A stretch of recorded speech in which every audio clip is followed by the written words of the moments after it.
Reggae music has left the Caribbean island of Jamaica, spread through the Caribbean, the United States, Europe, and of course, Britain as well.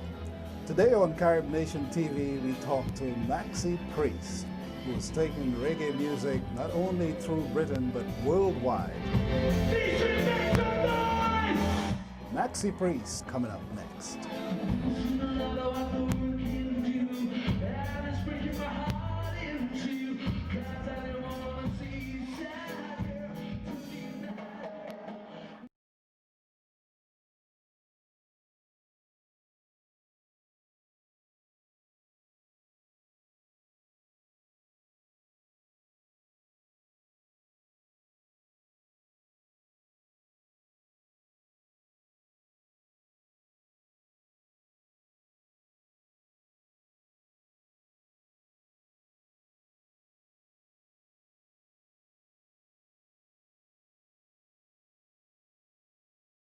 Hello, welcome to CaribNation TV. I'm John Blake, and my guest today on CaribNation TV is Maxi Priest, reggae singer, of course, on the British side. He's known for many hits, but he's also known worldwide.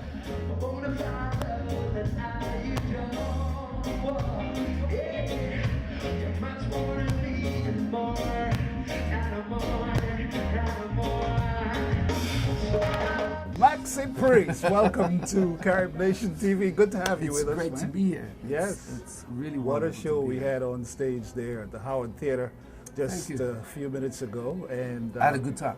I had a good time in the audience. I'm sure you did on stage. I had a What was the wonderful vibe time. like? It was great. It was fabulous. I mean, it's always good when you're on stage and you're doing your vibe and you're doing your thing and people are into it and enjoying themselves. That's the greatest gift of performing. Yeah, it's good that you recognize it as a gift. Yes, it is a gift. Because many artists, you know, when they're high up there, they don't think about it being a Well, gift. the world is like that, you know. People take for granted whatever it is that they're gifted at. You know, you don't necessarily have to be just gifted at singing or making music or anything like that. People are so gifted in so many different ways. But you know, just like musicians and artists, other people take advantage of what they are gifted in. Well, a little bit about But Maxi God there. give, and He will also take it away. So you have to That's be right. careful. That's my point. That's right. Yeah, so you were born in Lewisham, London. No, Lewisham. Lewisham is There you pronounced. go, Okay, Lewisham. see? Yeah, Lewisham, Southeast London. My parents are from Jamaica. Out of 9 of us, 4 of us were born in England. and Right. the rest was born in Jamaica. So What was it in, like? in London, it was growing up? pretty much our little small Jamaica in our house. Right. But then in the neighborhood too, you know, because a lot of people immigrated to England in like the early 50s, 60s, late 50s, along with my parents. Yes. And you know, they all kind of lived tight knit together. Maybe like in one house, in my parents' house, there'd be like 3 families living in one house. Right. And then after a while, everybody kind of work, and then you know, that one would be able, they'll support one another to buy a Yes. house and stuff like that. Pretty much a lot of what the Indians do Yes. today. Yes. You know, we actually forget that we kind of set that trend. You know, We as a people, they- worldwide. You know, Yeah. West Indian people. Yeah. We forget that we kind of set that trend. I know because I was part of what we call in Trinidad susu. Yes. Susu, like brata. You put your monies together as a Oh, family. partner and stuff like that. Partner, same Absolutely. thing, right? Yes, Yeah. you know, and we've drifted from a lot of those Yeah. things that has carried us so far. You know, I think we kind of get a little bit spoiled and kind of,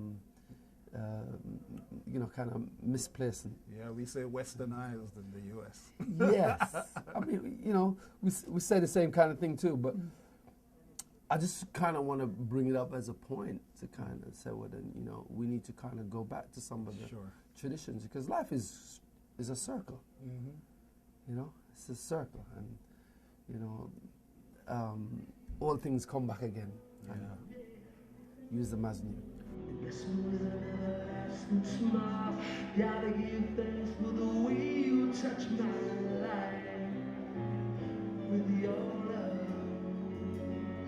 Whoa, when right seems wrong and wrong seems right, Talking about London, what was it like growing up in the household? What was the music played by your parents? Very much Jamaica, you know, very much Jamaica. You know, strangely, by the time I had reached Jamaica, everybody thought I was born in Jamaica, and I grew up in Jamaica, you know. But that's just because of the lifestyle and the way traditions and stuff like that we were brought up with in England, you know. You know, you went to school in England, pretty much a minority and stuff like that. But when you got home, you know, it was very much Jamaica, traditional food, you know. The ackee and soul fish. Yeah, our culture and all that kind of stuff. You know, Sunday school. You know, my mother was a missionary in Pentecostal church. My father was a bit of a rogue, you know, and my brothers brought a lot of the music, you know, in the house. We were open to a lot of different styles of music. You know, being brought up in England, with growing up with like the Jackson 5, Beatles, a lot of the pop, a lot of the R&B kind of stuff, and then also at the same time, you know, the vibration of reggae music and obviously foundational was gospel. So I kind of contribute all of that as part of totally exposed my creativity in the style of singing that I do.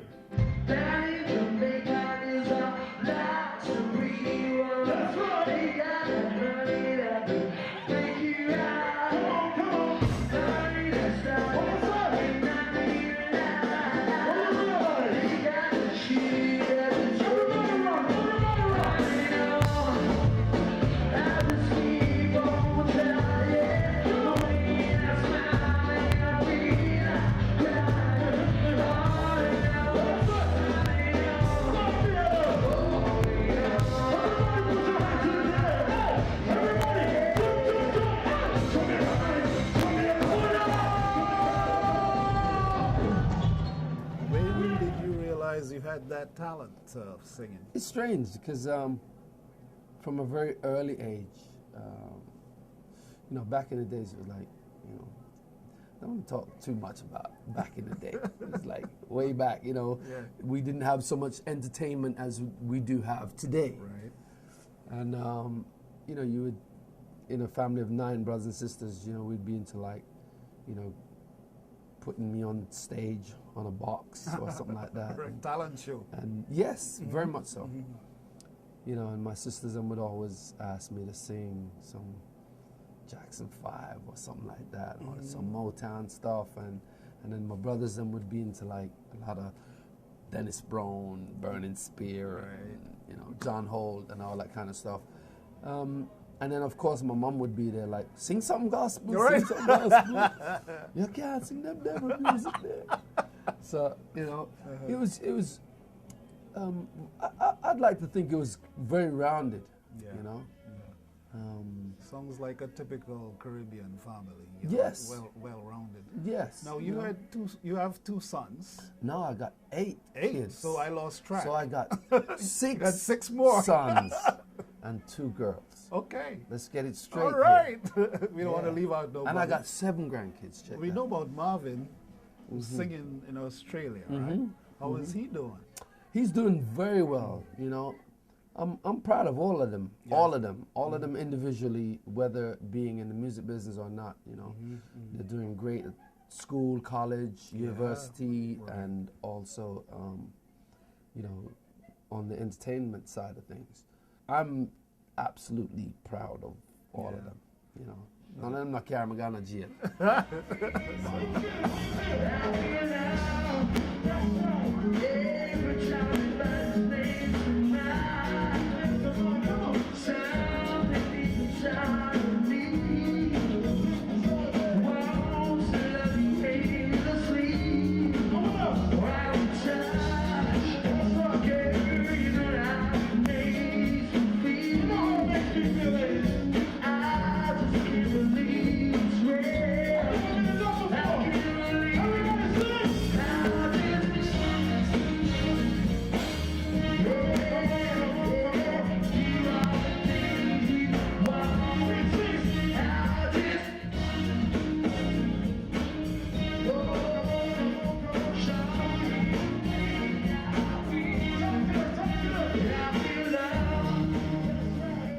started with the sound system in South London.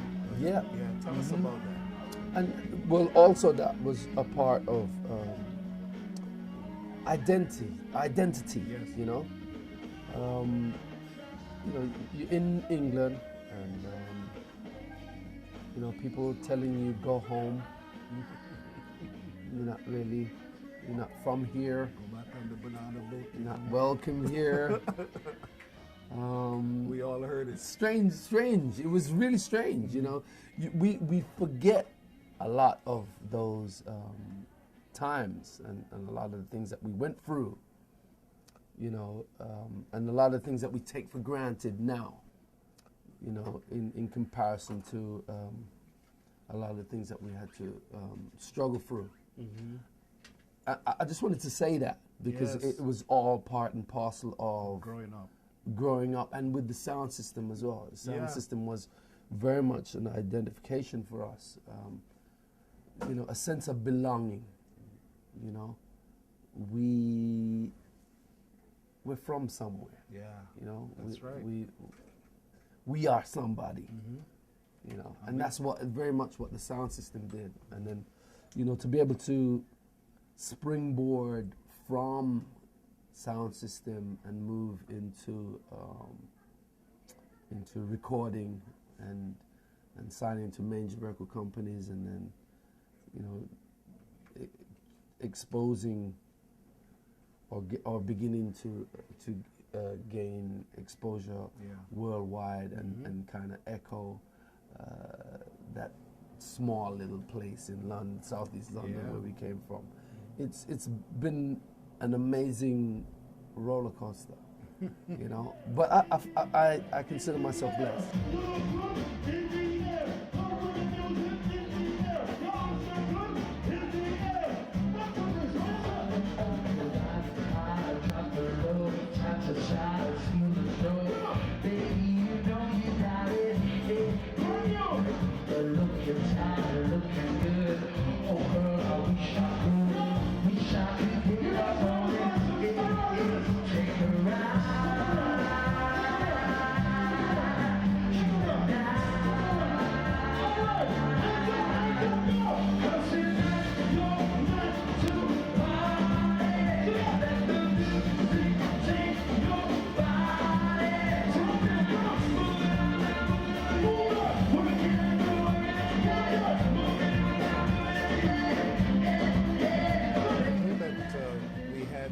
Singles before we hit on the world stage with some of the big songs that we want to talk about that you had on stage with us tonight. But what you're known for after those singles was the big, I think you were one of two people from the British side that has had reggae up at the #1 song. You had UB40 and Maxi Priest. And it was Cat Stevens' cover song, of course. Wow. No, actually, the Cat Stevens song gave me a lot of success through, it was a top 5 in the Billboard charts. And also we had a top 10 in the R&B charts with it.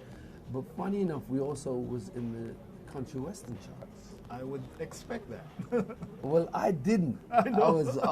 I was extremely surprised, because the country western charts is an amazing situation to be in. It's kind of, at that time, it's very close knitted. A very tight situation to kind of get into, and for it to echo into that kind of area was like, wow. Yeah, because you're fusing the music. You're fusing the reggae with the R&B. You got the country and western in there. So, I'm not totally surprised about that. We know about Wild World. We know about Close to You. We know about the collaborations with Shaggy and Shabba, and just the list goes on and on. Everybody kind of says you fuse this and you fuse that. It wasn't something that I kind of. Well, I didn't sit down there and say that's what I wanted to do. Exactly. I just thought that it was the right thing to do. You have a talent, an ability to sing. you grew up with gospel, R&B, Yes. pop, reggae. Mm-hmm. You know, so many different styles of music, and then from a very early age, now I look back at, I think I showed a lot of appreciation for the art. Yes. Watching a lot of like musical stuff, because you know a lot of my brothers and sisters would be like, Max, why are you watching this? You know, Or why Freddie you listening to Steer country and western? and people like that, you know. Right. But it's funny you say that. We grew up with Yes, Jim we did, Reeves we did. and a lot of country western music. A lot of the hardcore DJs, Yes. if you ask them, Yeah. a lot of them grew up, they love I know we country did. western music.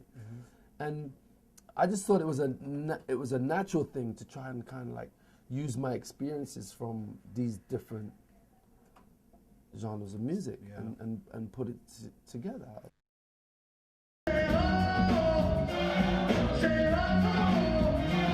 We were blessed tonight here at the Howard Theater to have you. Thank you. And we look forward to seeing you back in Washington, D.C. sometime real soon.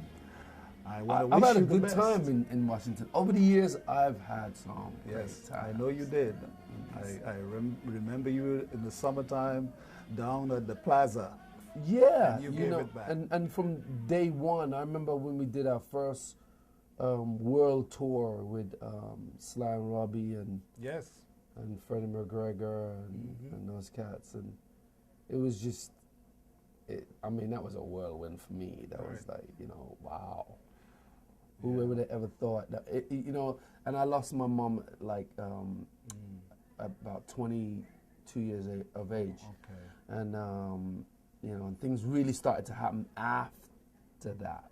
Yes. And I kind of, you know, you're in this roller coaster, and you're kind of going, damn, I wish my dad Yes, or your my mom mom, was here that could reap from some of that. Because I remember all the time I said to myself that, you know, if she was alive, she'd be at church in D.C. Right. She'd be at church in L.A. She'd be in church in New York Traveling. or Jamaica or somewhere like that, you know. Because that was just her whole life. She was just jamming out on the cusp of Mars. G.O.B. back while she goes through bars. Wanted me up just a little left and down. So the motion was getting come back. Then wanted to listen to me on. But then move a lot to the side. Both around, I was getting out there.